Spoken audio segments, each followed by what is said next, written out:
Hi! Welcome to Intramuros!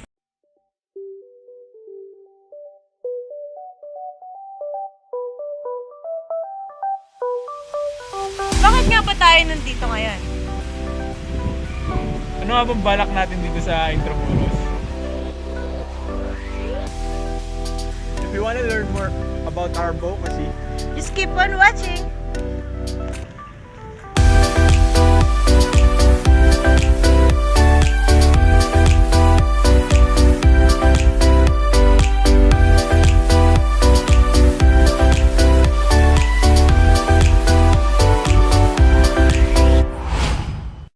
The earliest e-cigarette can be traced to Herbert A. Gilbert, who in 1963 patented a smokeless non-tobacco cigarette that involved replacing burning tobacco and paper with heated moist flavored air. This device produced flavored steam without nicotine. The patent was granted in 1965. Gilbert's invention was ahead of its time. There were prototypes, but it received little attention and was never commercialized because smoking was still fashionable at that time.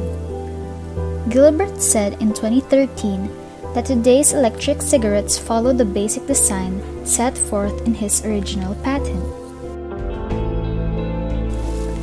Hon Lik, a Chinese pharmacist and inventor who worked as a research pharmacist for a company producing ginseng products, are credited with the invention of a modern e-cigarette. The Ruyan e-cigarette was first launched in China in 2004. Hon Lik registered a patent for the modern e-cigarette design in 2003. The e-cigarette was first introduced to the Chinese domestic market in 2004. Many versions made their way to the US, sold mostly over the internet by small marketing firms. E-cigarettes entered the European market and the US market in 2006 and 2007. The company that Hon worked for, Golden Dragon Holdings, registered an international patent in November 2007. Many US and Chinese e-cigarette makers copied his designs illegally, so Hon has not received much financial reward for his invention. Ruyan later changed its company name to Dragonite International Limited. Most e-cigarettes today use a battery-powered heating element rather than the earlier ultrasonic technology design. When e-cigarettes entered the international market, some users were dissatisfied with their performance, and the e-cigarette continued to evolve from the first generation 3-part device. E-cigarettes and vaporizers do not burn vape juice. They only heat it up, and vapor doesn't smell as bad as cigarette smoke. Buying vaping equipment can be pricey investment at start. However, it is much cheaper investment in the long run than investing in regular cigarettes. As previously said, e-cigarettes and vaporizers do not burn the vape juice, which many people find a safer option than smoking. Cigarette smoke contains almost 400 toxic chemicals, and on the other hand, when it comes to e-cigarettes, the number is drastically reduced. It has been noticed that vaping can help smokers reduce the number of cigarettes smoked during a day. However, despite these results, the FDA still haven't approved e-cigarettes as a smoking reduction aid. Even if you are not a smoker, secondhand smoke can damage your throat and lungs because of many toxic chemicals contained.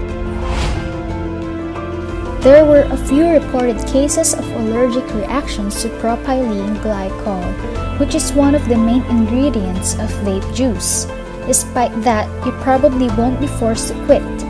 The alternative to propylene glycol is vegetable glycol that can be used as a base for e-cigarette liquid. Also, according to the U.S. Fire Administration, there were 25 reported cases of e-cigarette explosions due to battery malfunctions and improper charging between 2009 and 2014. Although vapor contains far fewer toxic ingredients than cigarette smoke, we must not forget that nicotine is still addictive and harmful. When it comes to negative effects of vaping on one's health, According to some users, e-cigarette use may cause dry mouth, sore throat, and dizziness.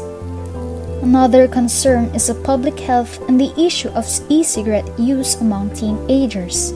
Some people claim that vaping might seem appealing to adolescents and it might serve as a gateway for smoking regular cigarettes, which would consequently lead to normalizing of smoking. And according to few studies, vaping will not help you quit smoking unless you want to. It might even be counterproductive, and on the other hand, as already mentioned, it can help you reduce the number of smoked cigarettes during the day.